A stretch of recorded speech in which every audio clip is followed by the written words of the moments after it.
This is a public service announcement. Before watching this video, please know that I am a new streamer. I am trying to learn things. Do not get offended by anything that I do or say in this video. Please inform me nicely about if you disagree or agreed on anything that I said in the comments down below. Thank you and enjoy the video. So the thing is, if people actually research credit and learn how to build it properly, it's easy to get money. And the cool thing about credit is, if you invest and you fuck up, you could just let it go to collections and dispute it all out anyway. Yeah, there's someone that suffers at the end of that system. So. I was making money and I was paying my bill every single month. So I wasn't just buying like Beats by Dre. But where did it go wrong? Because, I mean, with respect, you're on the other side now.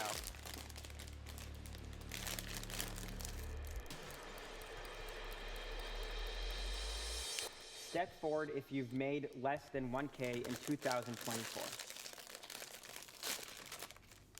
Less than 10K in 2000. Made less than 1K in 2024. That's damn. Okay. Less than 40K in 2024. I would have walked up. Less than 60K in 2024. Less than 300K in 2024. Less than 600K in 2024. Woo, they got some pockets. Less than 5 million in 2024. 5 million? Less than 9 million in 2024. See who got the money on. See who got the money on. Dang, don't judge. He judging. He judging hard. Y'all saw that face? He judging hard as hell. We're clapping for the rich guy? Rich people should be taxed more.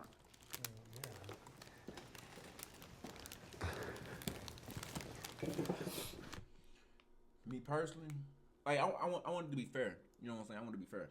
But I've been hearing like if they make 5 million, they can randomly get hit. They can randomly get hit for 2 million, and I think that's wild. Like you basically clearing their bank account. Like it's wild. I remember back when America was first starting and the taxes were looked at as a privilege. Like it was something that people looked forward to. People use it as a badge of honor that they had made it to a point where they could use their success to benefit the rest of society. It was something that they used as like a stamp of I've made it, I've done my part, I've become so successful that now I can give back at such an extraordinary level. Now this is also dependent on taxes being used in the correct way to like actually benefit society and not go to corrupt politicians. But overall, like especially as someone who's considered like upper middle class, rich, someone who's considered wealthy, I have no problem and think that I should be taxed higher. I purposely don't take advantage of tax loopholes that I could, even though it'd be very easy to, because I would rather that money, instead of it being saved and going directly to myself, I'd rather go to fund school systems and other institutions that can't get funding other ways. Government is captured by special interest lobby groups that lobby on behalf of their constituents, corporations, and they write the tax code, and the tax code is written in a way that benefits corporations and it disadvantages working class people. And the very fact that you can tax an income, for instance, and not tax what they call unrealized gains is a great injustice in our society. But then you can take a loan against it and then profit from the loan. You can buy Twitter off of your, with a leveraged buyout by using your unrealized gains as collateral. But when it comes time to tax those unrealized gains, oh, sorry, they're unrealized. You don't have it. It's not actually materially a part of it. So don't know that I'm on board with the taxing unrealized gains, but the big thing that had me walking out here is you constantly see that like billionaires, millionaires, etc., they pay a lower marginal tax rate than like teachers and stuff. And that is like the biggest thing to me that like never quite made sense. Like if we're all kind of in this system together, why are we not at least all paying the same percentage of our? Because we're not in this system together. It's two-tiered. There's a separate rules for the rich as there are for the poor, and the rich play by a different game. Okay, let's invite the disagreeers. That's okay. What do y'all think he meant by that? By the rich are in a different game, like they play a different game. The reason why I didn't step forward, which was should rich people pay more taxes? If I could know with certainty that my taxes, paying more of them, would go to benefit schools or homeless veterans or, you know, struggling single moms or, you know, whatever the causes are, I'd be glad to. My concern is that once that money's gone, it can go off to fund war crimes in other countries and bomb villages to take their oil and all this other bullshit. And when I keep more of my money, like there's a school maybe like 12 minutes from my house where I paid all the lunch debt for that school, you know, like, and that was fine for me to do, but had I not had that money to pay that lunch debt because it went to the government, I don't know if that would go to that school or if it's gonna go bomb some country, right? So that is my sort of like, this is the implication where I don't trust the US government to use the money in the same benevolent way that I might if I had more of it to then do what the programs and the passions that I have to help people. And the reason that we don't trust the U.S. government, because I don't trust it either, is because of who controls the government. And who controls the government are capitalists. So it goes back to capitalism. It would be great for our money to be used to fund schools and all these programs, wonderful. But they're not. You're right. They're going to the weapons industry instead. I think another thing, like a misconception a lot of people have is like the rich don't pay taxes at all. If you look at corporate like payroll tax, like that's like the taxes that we pay. By far in America, corporations pay the most taxes in payroll. Like that is like what, like for example, but it is coming from other people's checks, but we factor that into their salary, right? We know that we're gonna have to pay taxes on that. That's one thing to think about. I do think that the system is set up for the rich to just make way more money, especially with the unrealized gains, like leveraging that. We like to say like, we want everyone to pay the same percent, same stuff like that. But it's not like rich people, massive business owners use less government services. They are using these roads way more. They are using all these things so much more than the average person who just needs to drive to work. If you need a million trucks going places, like it wouldn't be unfair for these people to pay more because they use more, because they're bigger entities. I think sometimes people are mad and they're angry about wealth inequality and they think that like taxing people will solve wealth inequality. And like, I think it might solve it on like a numbers basis, but I just don't know that that's the right thing. Okay, so the money that the government doesn't receive by taxing billionaires and multinational corporations, they have to come up with the money still. So what do? They borrow it. They borrow it from corporations when they could have just taxed them. And when you borrow from billionaires and these large corporations, you then have to pay them interest. The government has to pay all this interest on the money that they should have just taxed them in the first place. So that's why you have 30 trillion. I mean, the national debt is a scam in and of itself. The fact that people bring that up as a talking point is ludicrous. Hey, before we go any further, we want to take a moment to say thanks so much to Straight Arrow News on a mission. Now, let's get into it. Men should be the breadwinner of the family. Facts. I most definitely think a man should be the breadwinner of the family. But it ain't nothing wrong with the woman being the breadwinner, you know what I'm saying? But like I said, I believe that it should be the man though. Like this should be our mindset. Our mindset shouldn't be, I want a woman to take care of me. I want a woman to go to work, come home and I do the cooking and the cleaning and nah, it shouldn't. That don't even sound right coming out of my mouth, to be honest. You know what I'm saying? So I do believe the man should be the breadwinner of the family. Can the agreeers please step forward?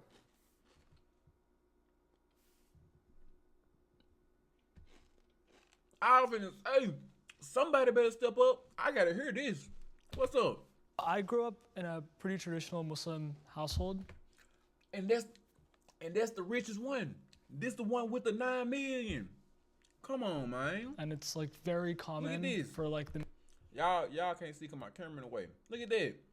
He the one with the 9 million, and he believe men should be the breadwinner of the crib. Come on, man.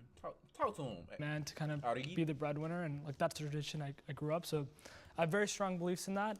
I do think that there are abstractions, like there are times where women are the breadwinners and vice versa, but I don't think that it should Like for me, like the way that I've grown up, the way that my family's grown up for many years, many generations, it's been a tradition that like the man is very responsible for taking care of his family and the financials of kind of this unit. And I don't plan on changing that, so it's something I just believe in. But that doesn't mean there's room for abstractions. People can switch it up, but yeah, that's what I believe. Can the disagreeers please step forward? Now, why do they disagree? Talk to me, please. The reason talk why to me. I disagreed is because I think you should just do whatever works for your relationship. In my relationship personally, yes, I'm the one who does the providing and the protecting, and that works great for us. But Pause. You should have stepped your ass up. He should have stepped up. that doesn't mean it works well for everybody else. And I mean, if you're dating a boss lady who works in tech and she makes like 500 grand a year, like you don't need to stretch yourself out if you're. Okay. If your girl makes more money, talk about it, VZ. Talk to these niggas. If your girl make more money than you, that don't mean sit back and let her, you know what I'm saying, and let her handle everything. You know what I'm saying? That should make you want to, you know what I'm saying? I ain't gonna say just work harder and slave and, you know what I'm saying, try to make more than your girl. Nah. Take the load, take a little bit of the load off of her type shit. Yeah, she make all the money. She make more money than you. That don't mean let her pay all the fucking bills though. Like, you know, you work in a factory making 36K. So I agree with you 100%. I think you should do whatever works best for y'all relationship. But I notice now in modern dating, a lot of women have this expectation on, oh, the man should be doing this, and that. And I don't necessarily like that because these expectations put you in a weird position, especially if you feel like you're not really receiving much in return. In my current relationship, I was so upfront with my partner. I said, I'm gonna be a teacher. I'm not gonna be able to be the sole provider. I wanna be a high school teacher, maybe a college teacher. That's my passion, that's what I wanna do, that's how I want. Okay, this is Ken. He's in the poor bracket, 10K a year. He makes under 10K a year. But if that's what you wanna keep making, I don't see it going too far. That's just me.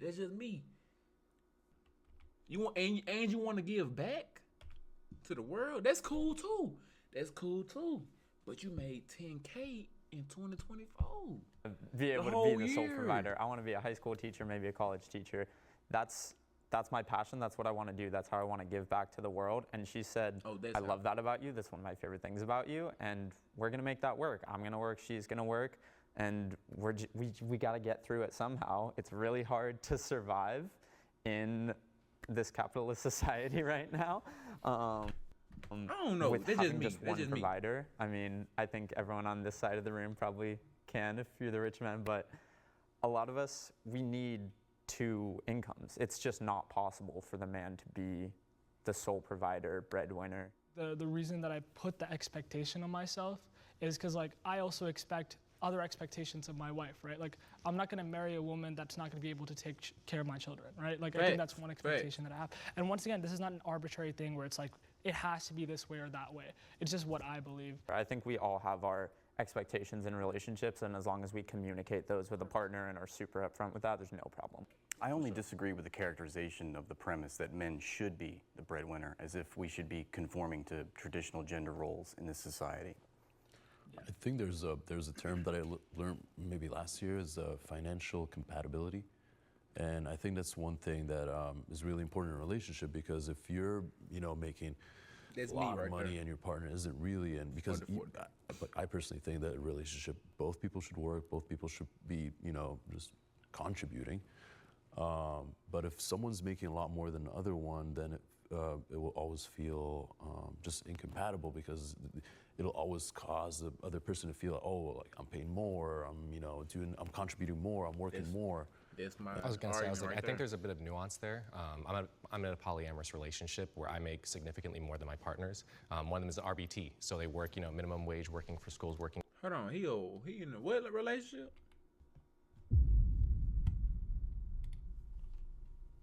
in a polyamory. A polyamory is the practice of having romantic relations with more than one partner at the same time with the enforced consent of all partners involved. Characterized by or involved in the practice of engaging in multiple romantic relationships. Where I make significantly more than my partners. One of them is the RBT, so they work, minimum wage, working for schools, working grueling hours with kids with disabilities, and so it's a very hard life for them. And we've been together for over 3 years now, and there's never been a sense of me putting myself and my income above them, or using that as a, hey, I'm going to lead the household and I'm going to make the decisions on my own because I'm the primary one bringing in the significant, revenue into the household. It definitely comes down to the relationship itself, because they knew me when I was working for minimum wage jobs. And so because of that, just because I'm in a place now, tomorrow I could have nothing. I know that the love would still be there and a relationship would still be strong. So while there can be definitely situations where an income, inequality would impact a relationship, I think it speaks more so to the depth and the strength of the relationship itself, rather than the inequality being the main driver for any sort of issues in that relationship. Have you never felt that it's just kind of unfair that you're putting so much in, and the other, I'm just generally. Yeah, no, not at all. Because I've been in relationships where I was the one who. Okay. Hold on, I want to add this. So, me personally, I want to be the breadwinner. I want to pay all the bills. You know what I'm saying? But I would also like to have a girl that be like, damn, let me do something. You know what I'm saying? I want to have a girl that's independent, that got her own thing. And if she happen to make more money than me, then she happen to make more money than me. You know what I'm saying? But like I said, if I said I want to pay all of this, even if she make more money than me, if I said I want to pay for all of this right here, let me do it. You know what I'm saying? I'ma feel good for myself. You know, I'ma feel good. Who was working at Chick-fil-A making $9.25 an hour, and I was my girlfriend had a $60,000 job in DC, and I was like, oh my God, thank you so much for taking me out to dinner or something. And so that mentality of that reciprocity of if I'm going to be there for you emotionally, you're helping me with my finances, we're in this together as a partnership. That's what's really carried those relationships through. And I've never, again, I know that everything could disappear tomorrow. So there's no feeling of, well, I'm doing all this, why are you not putting in as much effort? They're working super hard. And so just because they didn't have the same connections or opportunities that I had means nothing to the fact that they're worth less or something to me. To piggyback off that too, for me in my relationships, I've always made more, and it didn't really tend to bother me. I think people are driven by passion, and not all careers pay the same. But if the person I'm with is really passionate about what they're doing, I admire that. That speaks a lot to me, because ever since I was a kid, I always wanted to be so rich and successful to where my wife didn't have to work if she didn't want to. My kids could do whatever the hell they wanted to do. And so I kind of did that with my ex when I was thriving. We didn't have kids. I got an episode for that, if you believe. You know what I mean, right? But not, we didn't have kids, but it was just the fact that my ex didn't have to work, and I helped put her in that position. So that made me feel good. I think a lot of people in relationships, there's an ego thing with it. So if the man ain't making enough money, he feels less than a man, and then he treats his girl a different way, and then that creates problems. Or his girl don't respect him or treats him a different way, and then that creates problems. I think as long as you're doing what works for your relationship, like old boy said right here, right? I think that's what matters most. It's a cultural issue. It's also an antiquated approach, right? What is the term, trad wife or something? Traditional. Yeah, well, traditional. Yeah. Which I don't even care for. I don't, I've been in 5 different committed relationships, but my whole thing is, I don't expect my girl to cook for me. I don't expect her to clean for me. I don't expect you to do nothing for me except be yourself. And as long as we good, we good. No, I think what you're touching on is that, and what you've touched on as well, is there's all these different ways that relationships can work. And I think they can work in every way. I want a different relationship than what you want, but both can absolutely work. And there are pitfalls for both too, and you just have to avoid those pitfalls, of course, yeah. I'm married, I have 2 kids, and I would say have more of a traditional relationship, and I love it, and it's wonderful, and I wouldn't trade it for anything. But I know that what works for me doesn't necessarily work for everybody in this room. I don't know about you guys too, but so in the relationships I've been in, I have made more than my partner, but if they did make more than me, I would be stoked. Yeah. That's I would love to say that. Right, who would get mad about that? I will put on the maid dress and I will mop the floor. Yeah, dude, yeah. I'll be the coolest house husband ever. Yeah, it is an ego. Walking home with a little glass of wine, I'll be sitting there See, that's where I draw the line. I'm not no good cleaner upper I'm not a cooker. You know what I'm saying? I don't want my girl working harder than me. But if my girl I don't know what the future holds for me. If my girl end up having to work harder than me, and if I'm making more money than my girl, with my girl working harder than me, I'm gonna find a way to make her life easier for sure. If she make more money than me and she working harder, and I'm, you know what I'm saying, I'm not working as hard, I'm gonna find a way to make her life a little easier. But at the same time, baby, I can't clean up. Well, I can clean up, but I can't, you know what I'm saying? I ain't finna be no home husband type shit. Like, can I get you anything, honey? Like, would you like me to take your shoes off, give you a little massage, whatever you need? I kind of love spoiling my wife and my kids. I mean, partly because I grew up, I mean, my mom was making $10 an hour raising 3 kids. So the fact that now I'm in a position where I can, you know, spoil the people that I'm with, I kind of love doing that. I know I'm not going to be able to spoil her with like 1 million diamond rings and stuff like that, but I can spoil her in other ways. I can make dinner for us. I can plan things for us. There's balance, so someone could be supporting financially, but someone else is supporting emotionally. And I think as long as you're aware of that balance, that could be like a secret to a healthy relationship. But if that balance kind of fades out in the dark, then that's when, you know. Yeah. In my tradition, we have a very strong belief that like marriage is like a fortress. It's like as you're one pillar of it, your wife is another. And in America, we have this conception of like love marriages. You marry people you love. In Islam, we have a much more like deeper sense of that, in the sense of like it's not just love. It's family ties. Like your family and their family are now one unit. Families are getting married. And so you have like multiple pillars, and then you have like, if you're religious, right, you have like this ethical and moral compass that aligns with the other, and that's another compass. And then like, can you benefit each other in knowledge as well? So there's many other pillars. So if one breaks, there's another to stand on. Becoming rich is easier now than it ever has been. Becoming rich is easier now than it had been. Yes, I believe it's easier now to become rich. But mentally, I think it's harder. Back then, I don't think it was as hard to be rich mentally. But now, I think it's harder to be rich mentally. Like if you you can be rich, you know what I'm saying? But the mental problems that we could be going through nowadays, like seeing other people with stuff that you want, like, you know, desires. It's way more desires now than what we could have had back then. I grew up pretty much at the poverty line, so the opportunities that my mom had were so limited to compared to what the opportunities that I have today. And, you know, I was able to, I mean, frankly, make millions and millions of dollars in my 20s because of all the opportunities that we have here in the West and in America, and especially in modern times, where if we just zoom out, a lot of those opportunities weren't available. You know, even just like 50 years ago, it would be different. Yeah, to piggyback off that, I think not only is there opportunity, but the internet has just enabled us to learn anything we want.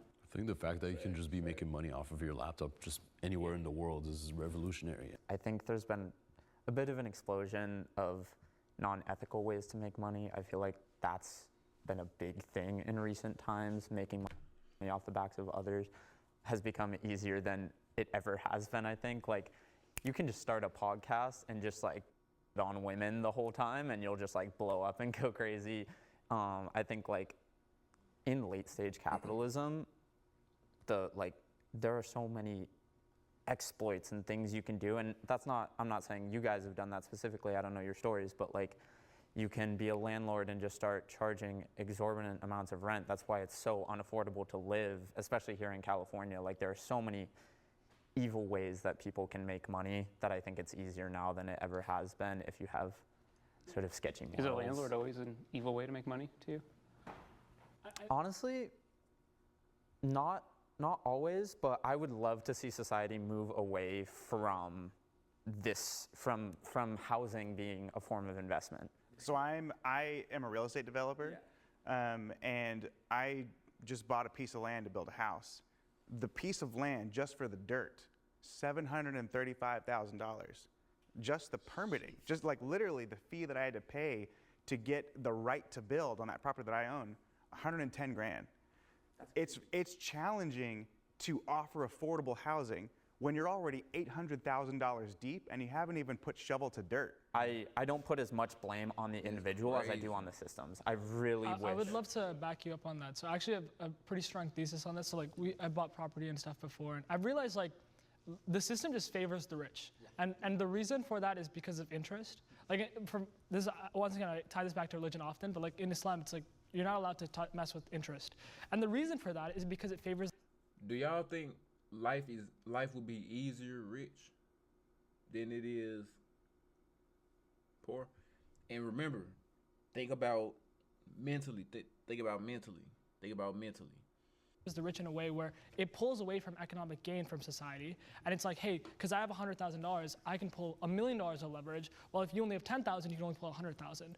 And now, what's happening today is like these companies like BlackRock and these big institutional holdings, because they already have trillions of dollars, can leverage trillions of more to buy more houses, rising the prices, rising the interest rates for everyone, and you guys suffer the most. And it incentivizes the most f***ed up practices. Yes. Like the more you can charge, the higher interest rates you can have, the more you can do, the more you can exploit, the more you can steal, the more money you have, the more you get. The more money you'll make, and eventually you become the bank. You know, that's what rich people have become, you know? And I really hope that I never kind of go down that path. So it's something that, even as us, like I think when you make money, like you'll see a lot of your friends kind of like you can make a lot more money if you make money.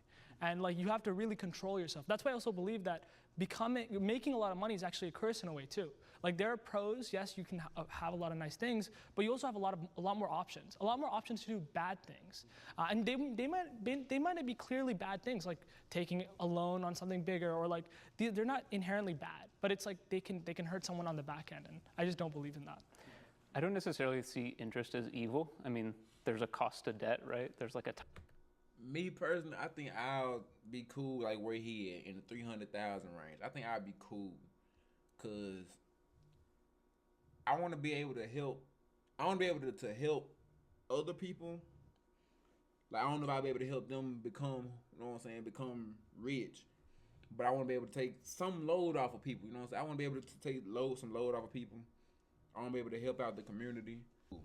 Time value on money, as we learned.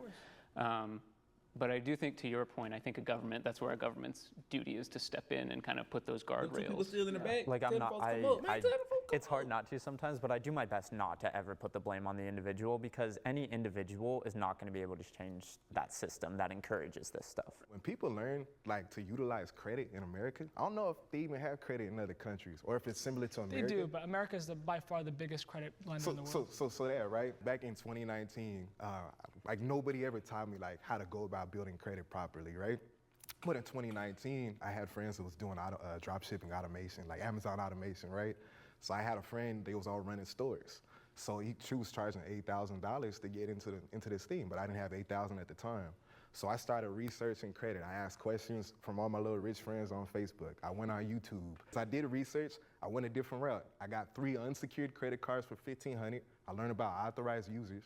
But then I think it was within 3 or 6 months, I was able to get $32,000. And then like a year and a half later, I got over $100,000. That was from having zero credit. So the thing is, if people actually research credit. Hold on. He just he sleep putting niggas on game. Hold on. Bro, I got 3 unsecured credit cards for $1,500. I learned about research. I went a different route. I got 3 unsecured credit cards for $1,500. I learned about authorized users. But then I think it was within 3 or 6 months, I was able to get $32,000. And then like a year and a half later, I got over $100,000. That was from having zero credit. So the thing is, if people actually research credit and learn how to build it properly, it's easy to get money. And the cool thing about credit is, if you invest and you fuck up, you could just let it go to collections and dispute it all out anyway. Yeah, but you shouldn't think like that. No, hold on. Let me finish. Let me finish. There's someone that suffers at the end of that system. So. These conversations. I understand. Yeah. What I'm saying is though, right?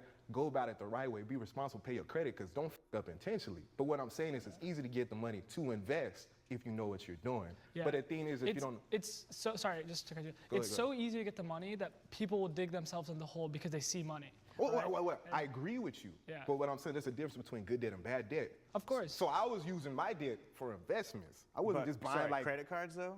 I was using the credit cards and then loans. See, dude, that's rough, like dude. I agree with you. Interest? I agree. But what are you investing in that makes sense? Well, that's the thing. So I was, okay, so like, for example, like Amazon drop shipping, right?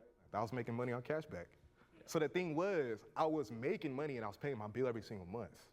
So I wasn't just buying like Beats by Dre or dumb But where shit. did it go wrong? Because, I So- mean, with respect, Oh yeah, you're on the I'ma other tell you, side now. It wasn't like up with my debt. I was paying my bill every single month. I've been day trading since 2014. I wasn't like broke. Even like last year, I had my biggest trading day. I made $161,000 in 3 hours. My boy in the wrong tax bracket. My boy, you need to be with the rich folk. You made $160,000. Wait, how much? And how much of us paying? Like broke. Even like last year, I had my biggest trading day. I made $161,000 in 3 hours. But the thing, He made $161,000 in 3 hours. Come on, man. You not in the right head. thing was, I was making money, I had passive income, and I trusted some of my rich friends, right, into a bad investment that they ended up rug pulling everybody. And I currently have a lawsuit trying to get my money back. So that's why I ended up over here.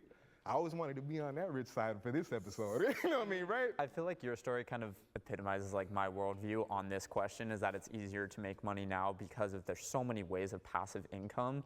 And that's kind of what I don't like about it, is passive income doesn't really benefit society. You're making money off the work of others instead of off your own work. So you're not really helping anyone except yourself.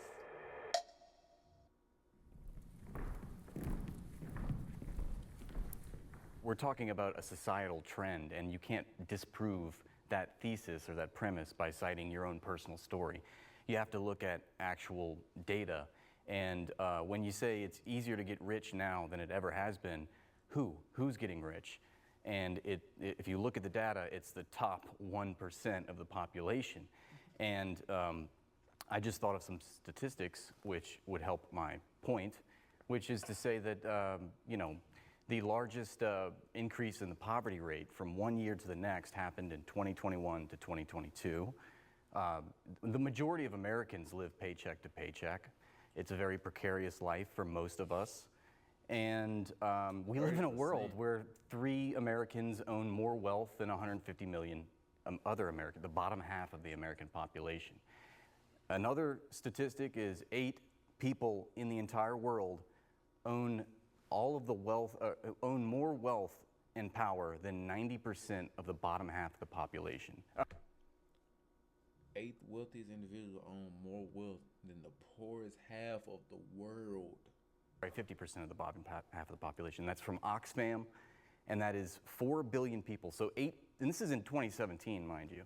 This is 8 people in the world own more wealth than 4 billion people. And you know, I just think we live in a predatory political economy, and yeah, sure. So I got a 2-part question for you, right? Sure.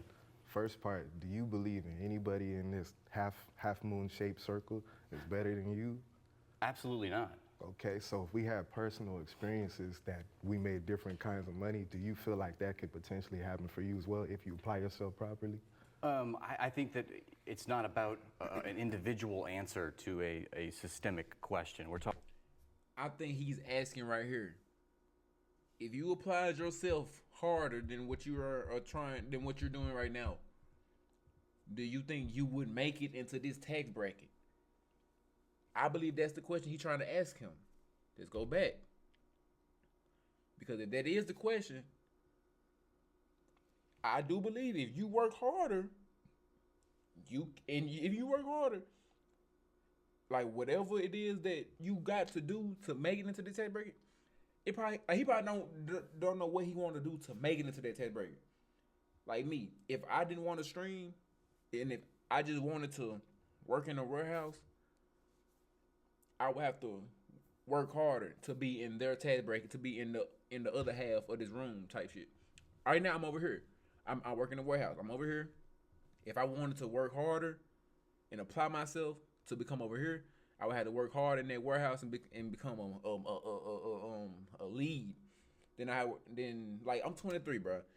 I had to work about 2-3 years of hard work, then supervisor or manager.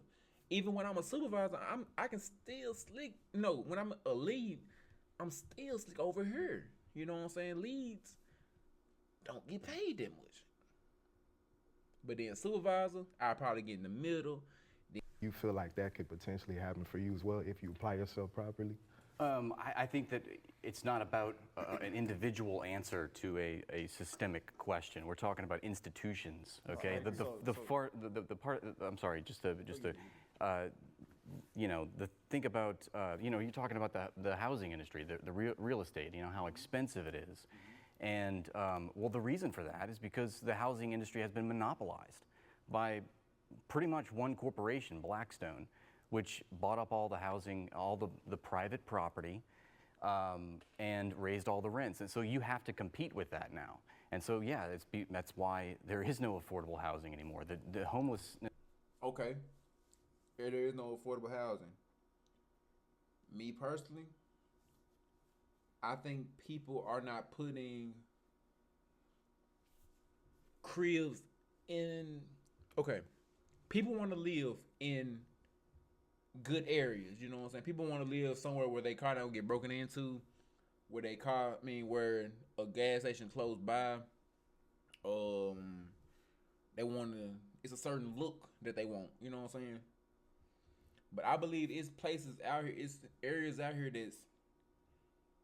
that just don't look apart. You know what I'm saying? It's areas out here that don't look apart, that people are looking past. And I believe that if the rich went to them areas and invested some money into them areas, it might do something.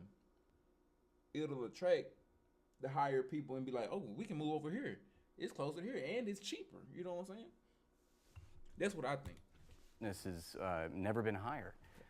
I want to say I agree with your worldview like completely. The reason I step forward for this question is those systems you laid out make it easier for individuals to rise. We cannot all, it's not easier for everyone to make it. Individuals that have already benefited from generational wealth, from every advantage that I think there are a lot of like scammy ways that absolutely, and I'm not saying if you got into there Bitcoin, are a lot of like honest ways. If you had gotten into Bitcoin in 2014, yeah, there's a lot of teenagers that are becoming millionaires, but that's that's such a small sliver, and it doesn't disprove.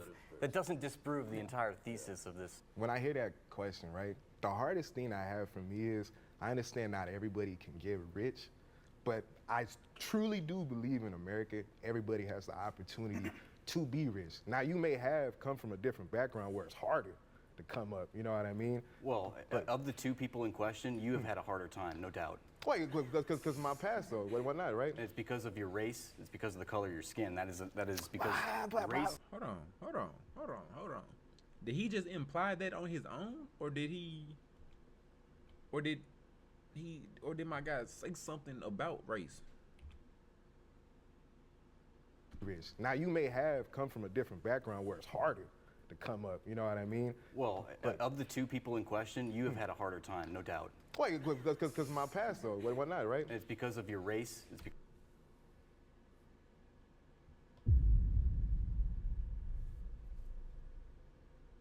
He said because of his past. Because of the color of your skin. That is because racism is a systemic problem in America. I don't see my skin color as a problem because at the end of the day, though, I still educated myself, I applied myself, and yes, I came up before I got scammed last year, you know what I mean? So as a black person who's at a disadvantage, and let's just say that it really is a disadvantage, that never held me back from doing all the shit I'm that I not wanted saying to that do. you don't have your own personal, optimism for, bootstrapping yourself. I'm saying you're facing institutions that are designed to undermine your livelihood, and that is because of the color of your skin. I would have to disagree I about acknowledge today. I would say historically in America, certainly. I would say in 2024, 2025, whenever this is coming out. I mean, again, we're all here. We're talking. Yeah. I've been able to make $2 million a year since I was like 28. Mm-hmm. There's really nothing special about me. I can spot opportunity, and I think that if what you're saying is true, and I was subject to all, I've never felt that the color of my skin is a I can find you millions of barrier. other people that do Well, not I'm sure. share that. I'm sure, but and that's the point of the thesis. It's all about belief at the end of the day. Go and ahead. also, remember the prompt was, it's easier today to get rich than it ever has been. There was a point where someone who looked like me wasn't even allowed to buy a house. Yeah. That's not true today. So for me, getting out of that circumstance is building wealth. Same thing, even women weren't allowed to have a bank account in their own name till like the 70s. in some states. That now they can, right? And I think it's easier today. I guess for him, what is your kind of dream state then? Like if it's not today, what period in history is I the believe easiest? that we live in a class-based society. There are workers and there are owners, and we are defined by what we do for a living. And if you work for a living, you're in the working class. And if you accrue capital and passive income, like you all were saying, by the hard work of others, then you are a capitalist. If you own the means of production by which workers work those means of production, you are exploiting them. And that's the only way that billionaires are allowed to propagate their wealth. Let me ask you this. Would you consider anyone with a 401k exploiting people? No. Because they hold stocks that are ownership of a business. Yeah, that's also an instrument of class war. The 401k is an instrument of class war. Yeah, that's the idea that I mean, look at what BlackRock does. I mean, they're gutting workers' pensions. They're gutting your retirement funds. It's not the people that have a 401k. It's the people that are doling out these 401k plans. They are the ones that are taking away from the workers. So the reason why I disagreed with the prompt was primarily based on something outside of finances, which was time. And so a lot of things that I heard was, you know, oh, everyone has access to a laptop, everyone has access to a phone. It's easier than ever with online sources like drop shipping or crypto or things to get rich in today's society. But with the shrinking middle class, more and more people working paycheck to paycheck, not as many people have the time in the day to utilize those resources or even learn how to use them. For example, like I grew up with a military background, like my parents were both military. I grew up working for like Chick-fil-A and as a paintball referee. So I was working a lot of minimum wage jobs, but my parents, who were, you know, upper middle class, gave me the opportunity to learn how to use a computer in my downtime or take a couple months off from working to be able to learn how to do social media, which is what I do now. And now I have the opportunity to make millions, and so it'd be easier for me to sit here and say, wow, it's easier than ever to make money in today's society. But if you even look outside of America as a country and at the global economy as a whole, there are so many millions and millions and millions of people who are sitting here going, what do you mean it's easier than ever to make money? I'm watching the upper 1% get richer and richer, and I'm still here struggling to pay rent and make food every day. And so that's why I was like, I don't think it's easier. Like, sure, there are opportunities, and a lot of like more people have the opportunity, but overall, like, there's a lot of inequality there that makes it more difficult than ever. The largest transfer of wealth ever in human history has occurred in the past 40 years. $50 trillion has been basically robbed from the working class, the bottom 90% of Americans, to the top 1%. And that's another example of the disparity, the inequality, economic inequality. Whose fault do you think that is? It's the fault of the people that are in charge, obviously, the people that control the economy and subsequently control the government. It's the capitalists, it's the 1%. That is their function in society, to be parasites upon the majority of the population. There's one thing I have to just disagree on. Sure.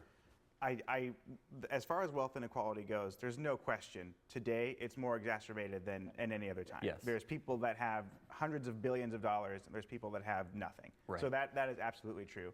I think when I sort of zoom out and I look at the history of the world and the fact that we all have electricity and running water and, you know, like heat in our house, if we're lucky enough to have that, I just think I can't look at a time in history where there was a better time to be alive. I mean, like, yeah, times are hard now for sure. And I don't want to sound condescending as someone on this side of it saying that life is easy, because I know that life can be hard and it was difficult for me growing up. But there was a time in history where you get your hand chopped off for like stealing an onion. like that doesn't happen anymore. Like, at least not in America. I think both can be true. I think, you know, the base standard of living can be higher than it ever has been, while also it being harder than ever to escape from the place that you were born into and the kind of like economy that you are a part of. I don't think it's like you have to pick either or. I think it's easy to be poor and it's easy to be rich. Like, it's like kind of like this. That's what I agree That's with, like the thought. And sorry. Okay, he said it's easier to be poor and it's easier to be rich. It's just easier. I mean, it's just hard to get out of being poor to getting rich. That's the hard part, trying to get out of being poor into getting into that rich. If it was easy to be rich, then everybody would be rich. You know, if everybody could be a billionaire, then there would be no billionaires. If it's easy to get a six-pack, which it is, it's just consistency. Why doesn't everyone have a six-pack? I don't have a six-pack. You know. Here's the thing too. Like, his analogies about the six-pack is there are people who genetically do not have the ability to have a six-pack, and that's how I see it. There are people who just do not have the opportunity, do not have the resources to just be able to just make. I think that's a mindset thing, though. I think that's a mindset thing. Like, it's people that grow up a certain way. They see certain things. They That's why it's good to get out of an environment. When you get old enough and you able to move, I say get out of that environment so you can see, possibilities. You can see different things. You know what I'm saying?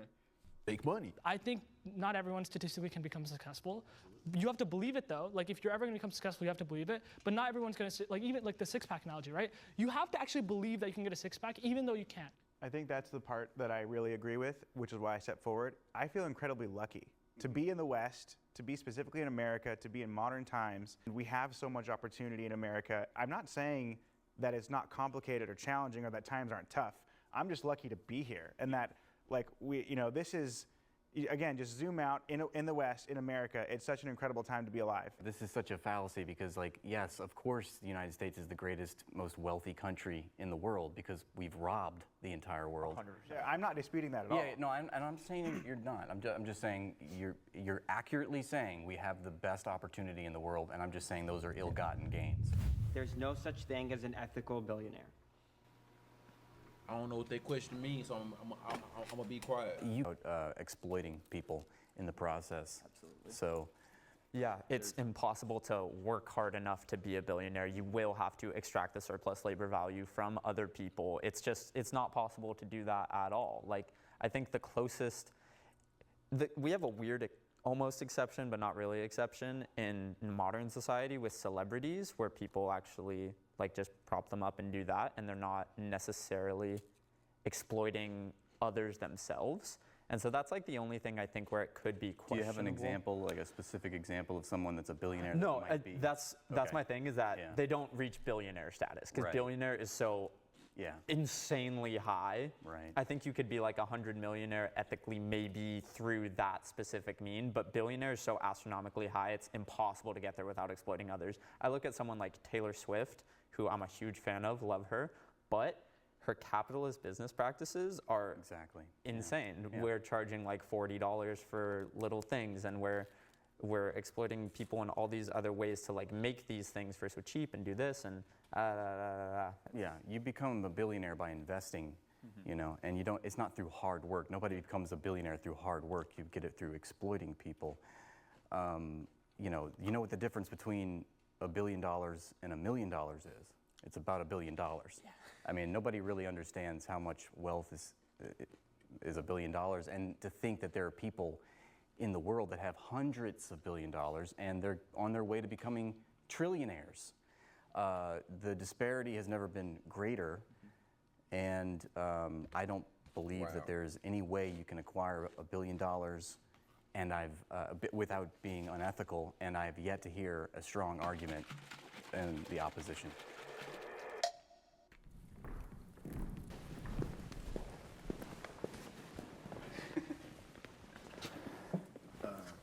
If you're putting people in a position to where they can, I guess, provide for the life that they want and the people they care about, so they can accomplish their goals through the opportunity you provide for them, and you're able to accomplish your goal at the same time, why is that a bad thing? Well, when I use exploitation, I use it in a Marxist sense where it's just the extraction. Like you are exploiting their labor in the sense that their labor is worth a certain amount. You're not paying them what that labor is worth. If they generate $30 an hour for you and you're paying them $20, that's exploitation if you are taking that $10 and putting it in your pocket. But then how do you pay for the lights, like the cameras? I think that surplus labor value, I think workers should have a say in how it's used.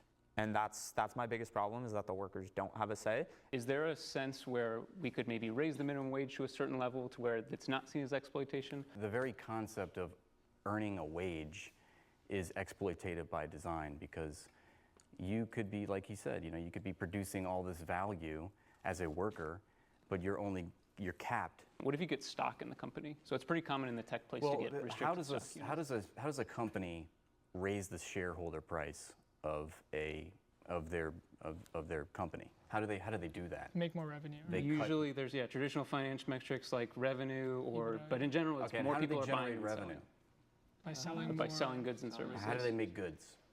Using human labor. There you go. I never saw that my life was worse off if the guy who started a restaurant paid me a wage to work in the restaurant and he made more than me.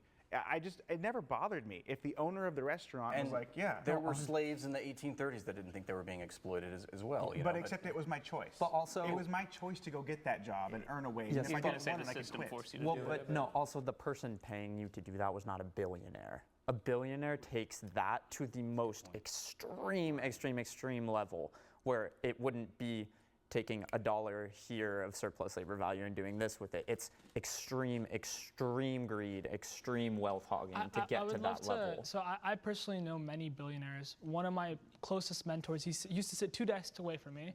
His company IPO'd. Currently, it's valued more than Lockheed Martin, Nike. It's called AppLovin. It's worth like $158 billion, right?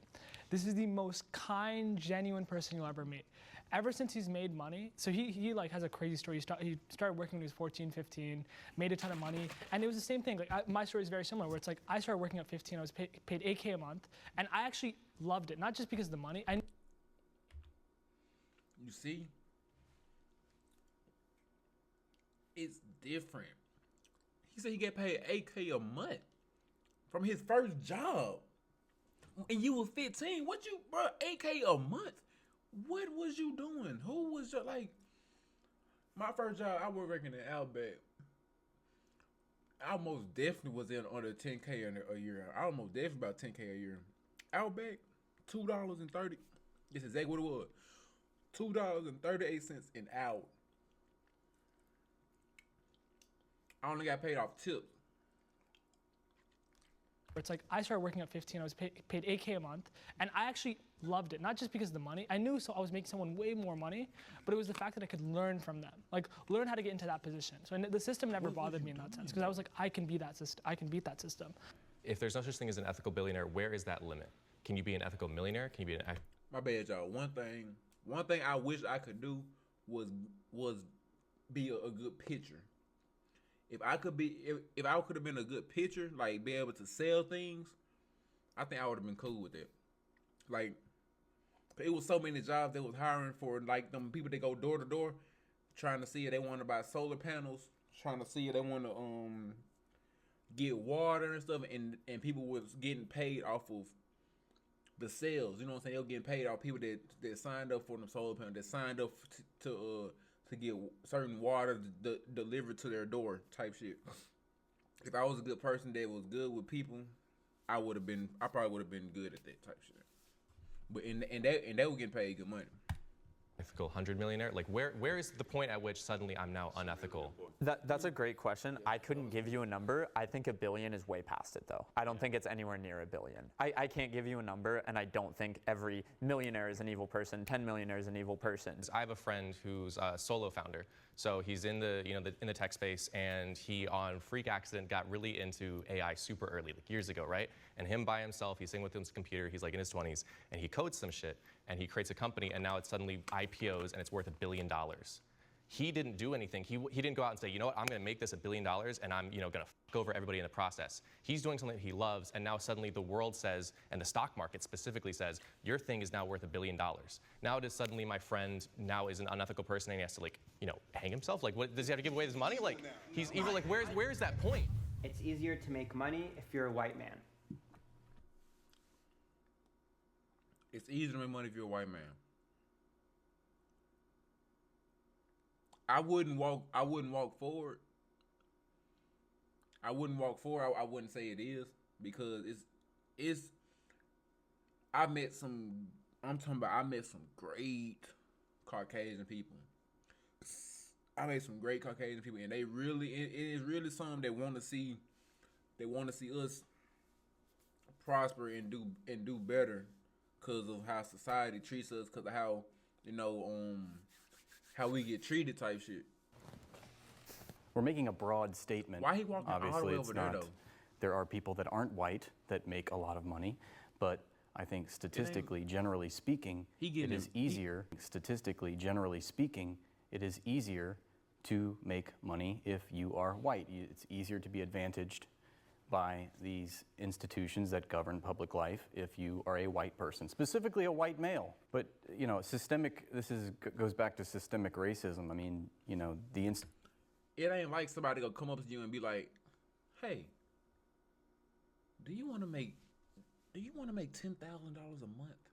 Come on. It ain't like somebody gonna come up to you and say that. They gonna have to see it.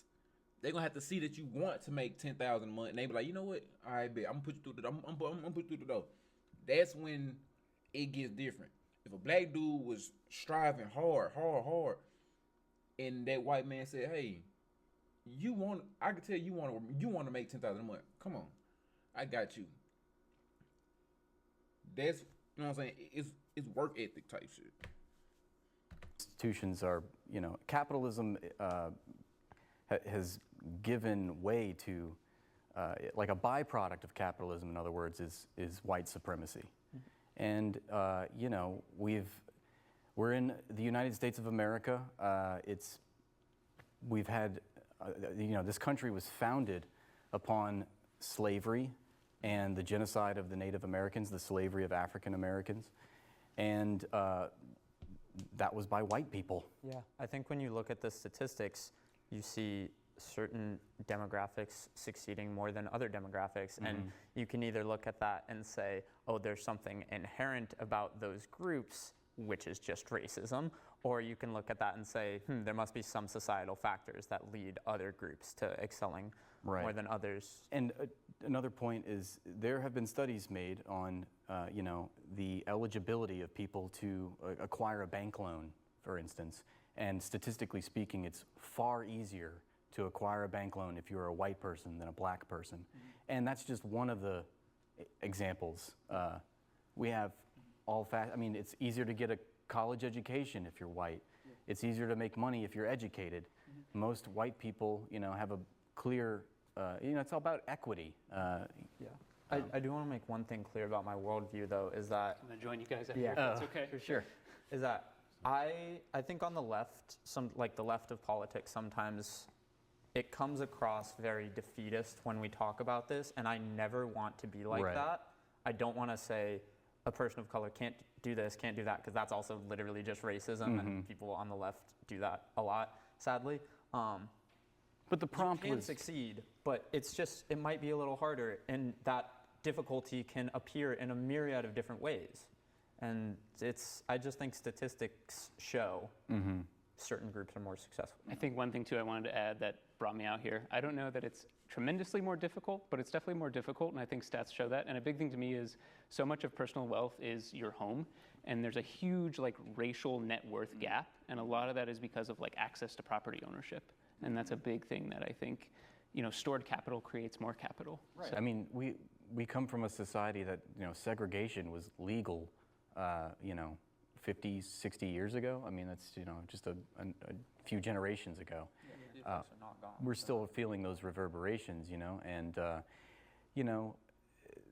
white people want to protect their property, their wealth, wasn't there the whole thing of white flight, in the 60s, or, as soon as society was desegregated, white people basically said, we're going to take all our capital and move out to the suburbs, and we're going to defund public institutions. We don't have any responsibility to them. Man, folks be smart, boy. Damn.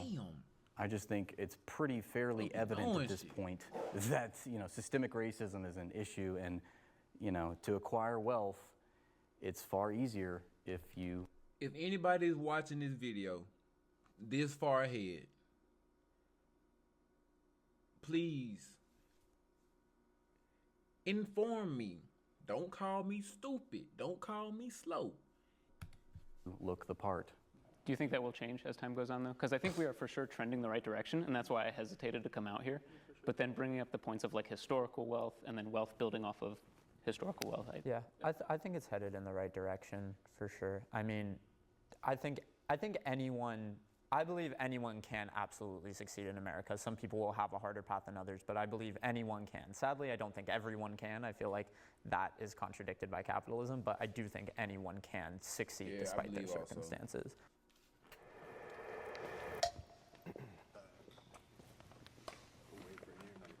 Maybe I like back what you said right there.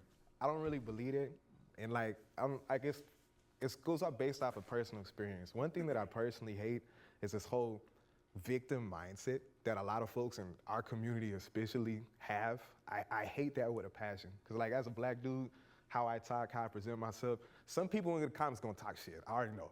You know what I mean, right? But my whole thing is I've had so many jobs, and we were speaking about unemployable and whatnot, right? But if you looked at my resume, it's crazy.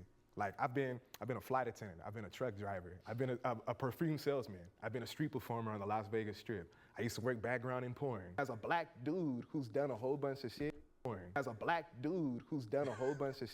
it's hard for me to think that I'm at a disadvantage when I've done more shit than the average person has. I agree with you that everyone should have the mindset that they can succeed. I think that's something on the left that we don't communicate enough, is absolutely have the mindset that you can succeed, but that doesn't mean that these systems aren't in place. And let's say the systems are in place, though, right? Because it was worse back in the day, but let's just say the systems currently are in place. I just think it's a belief factor. Like if you believe like, oh, I'm black, I can't do shit, you ain't gonna try. The statistics tend to demotivate people, and then that causes lack of action, and it's like lack of belief. It's like, for example, like I look at everything as like, I only look at the advantages, you know? Like I try to cut out the disadvantages that I have. Maybe I don't even have many, but it's like I hyper focus on like, okay, what advantages do I have and how can I use them? And that actually promotes to good action and good results. That's on an individual basis, and I would agree with you. For sure, everyone should take what they got and make it better. We're talking about society as a whole, though. I just think you should take that with a grain of salt, though, right? I think like it's like a lot of people don't take it with a grain of salt. Like I have friends that are like, you know, I'm gonna like figure it out one day. Like, you know, like it is what it is. Like, you know, you're rich. Like you figured it out. Like I can't do that. Like no. You know, like nobody's saying we should be apathetic about our situation, but we can recognize the material conditions of our society and the institutions that, you know. Of course. You know, but govern I think public life. The way you beat that is like you focus on what are the advantages that you have and how can I act on those advantages. Keeping in mind the year that we're in, unless there's something I don't know about, maybe that's true, there's no legal system that says, you know, you are prevented from this opportunity because of your race. If anything, it's the opposite. We have the Civil Rights Act in 1964. The fact that I see black people succeeding lets me know I can too, man. I might be at a disadvantage, but I'm gonna grind it out and do my damn thing so I can get there too. It's just like, I'm trying to think outside of the bounds of just like this conversation where we're taking place in America, like looking at society as a whole. Like, you know, if I went overseas, like I'm going to be at a disadvantage to making money. Like we're not talking about being rich, the problem was making money itself. And I think overall cultures, you know, tend to prefer their own, like, and that's just across the board. But I don't think that means that necessarily like it puts you at a disadvantage. But at the same time, there are certain advantages that I have because I'm white in America, and I'm very aware of that. But when it comes to like the baseline of just making money, when it comes to like, okay, being like super successful, like we can argue about, you know, systemic things that are holding people back and we agree and disagree. But just the baseline of making money, I had to disagree on that. Being, you know, a white straight male in the United States of America as opposed to a black, queer, female, you know, what is the society set up? Who is the society set up for? And even making it more personal, like when people are in positions of power and able to choose who they surround themselves with, they tend to go after people that look like themselves in some way, shape, or form. Right. It's why you see like such a large like boys club at the top of like the Fortune 500 CEOs. It's why they make such a big deal about like women in places of power and women who do these things. It's because by and far across the board, it's a lot, you know, easier for the guys to be like, that's a man like me. We have a background similar. Dude, you know what? Like I think America is such a big country that you cannot just generalize that rule all over the country. Like you know, small cities, small towns with different cities, different states, everything that changes like fastly. It's a big country, but there's only two classes. You know, there's the 1% and there's the 99%. I am happy. I am happy. I'm walking forward. Everybody should walk forward. You know what I'm saying? God bless you with 2 feet to walk. God bless you with the ability to be in that video. God bless me with the ability to have this setup. God bless me with the ability to have this mouth to talk. You know what I'm saying? I am happy. You know, the way you grew up is your testimony, bro. I married my college sweetheart. We've been together for 13 years. I have a healthy son and a healthy daughter. And honestly, everything else is just kind of bullshit. Like once you have that, the people that you love are doing okay. To me, that's ultimate happiness. And there's nothing else that I want other than that. So I'm very happy. I would have said, like, you asked me this question like a couple months ago or like maybe a year ago, it would have been a different question. That's why I hesitated. Yeah. This depends on who you're with. Yeah, I think that, like who you're with in the very close environment is a huge factor. It's going to change that. But I could say that I do live. Same thing.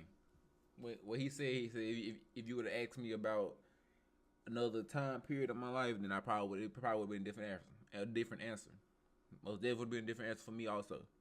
Paycheck to paycheck, but I know that I do something that I absolutely love and I'm so passionate about. And what do you? I'm a filmmaker. This year was when I just decided to study acting, and that was truly like that's my true passion, to be honest. Like I love shooting as a hobby, but dude, like how many people can go to work with a big fat smile on their face, you know? So it's like how many people can do that? Like, dude, I know people who've been doing the same job for 30 years, even though they're making an amazing paycheck. Everything, they're like financially, stable. Everything, they can go to Saint-Tropez, and they just like, it's a beautiful life, right? But he goes to work and he's like, oh my God. That for me is just like, no. Like no paycheck is worth that. Yeah, I would agree. I kind of do something I enjoy on a daily basis too. I help sort of serve the underserved and work on an investing platform that anyone can use. And I just moved to California, so there's a lot to be happy about. Same. Yeah. And I teach, and I love what I do. So, well, and to what you're saying too, it's really the people you surround yourself with. It's something like you're the average of your best 5 friends or something along those lines. So I've got a lot of good friends and close family, and yeah. In the United States, I think we have a lot to be happy about and thankful for. Our homes are not being bombed by the U.S. military, so that's nice. That's huge. That would be, I think what you said I just related to so fully. Like I am fortunate enough to have my girlfriend who I love so much. We live together, we're happy, and we have a life plan that we're working towards where we're gonna go to college and get married one day and have a wonderful family and have a wonderful. That's gonna be tough when you make $10,000 a year, bro. Both of y'all wanna go to school? Y'all want a family. You're making $10,000 a year, bro. Wonderful life, whether we be at the top of the pay scale or at the bottom, we're gonna make it work and we're gonna be happy. Because like everyone has said here, making it work. It's about the people around you. They matter so much more than anything else. For me, especially like, in the last year or so, and the reason I said that it would be different if you'd asked me a little bit ago, I was, yes, working jobs that I loved, but a large part of me was committed to those jobs more than the rest of the other aspects of my life. So I was putting work over things, chasing a bigger paycheck, chasing a bigger payout, chasing a bigger accolade, chasing an achievement. And even though on the outside to everyone looking in, they were all like, Kai, you've made it, you're 22, you're doing all these cool things in social media, you're traveling the world, you're working with the biggest influencers, why aren't you happy? It was because there was a part of me that had put such a pedestal or put money on such a pedestal at a young age of seeing it as this thing that once I have money, I'll be happy. And I just had denied myself happiness. I had kind of kept prolonging it further and further and said, oh, when I get to this point, I'll be happy. Oh, when I get to this point, I'll be happy. And that was kind of the question that I was gonna ask was like, if happiness was like more of a sliding scale, would you say that you're 70% happy and like would money change that? Having money it's a blessing, but it also can be a curse to the wrong people sometimes because they start asking these questions, and if they don't get answered, they kill themselves. Like that's what happens. It magnifies your problem. Because you're like, oh, I'll just keep making more. Like I never had like a bad problem with it, but I just like really asked these questions, and when I really internalized it, I was like, what is the metric for happiness? Like what decides if I'm happy? And I realized it came down to one simple thing. It was contentment, like satisfaction and contentment, and not just like with everything, but like if I died right now, would I be okay with it? Like with what I've done, with the time that I've spent, like the way that I'm gonna die, right? Not just about dying right now, like, am I dying in a way that I'm proud of dying? And when I really thought about it, like 2 years ago, I was like, oh, I'm doing this for money. And I had made this money, and I was like, okay, I don't wanna do it for money anymore. Like, I wanna do it for something else. This is not gonna drive me anymore. And I realized like, okay, cool, like I've gone to a scale where I can take care of so many others. And if I keep crushing it, I can take care of more. So that's kind of like the contentment where it's like, oh, cool. Even if I don't ever get to take care of like millions and millions of more people, I'm in the process and pursuit of that, and I'm content with that. I would almost say that I was happier back when I was working at Chick-fil-A and like being a paintball referee. Like, sure, there were like financial problems, but there was a part of me that didn't feel burdened down by like the weight of, supporting so many other people. Like there is that, responsibility when you become higher up in society and you like have more people that report underneath you and there's more people that rely on you for their well-being and their family's well-being and, their financial, where I do miss that part. Like I'll sit in bed some days and be like, man, I remember when life was so simple. And so it's those things that get taken for granted that I wish I would have learned when I was younger. would have had me push less hard to earn more because I thought that it was going to fix my problems rather than working on fixing myself first.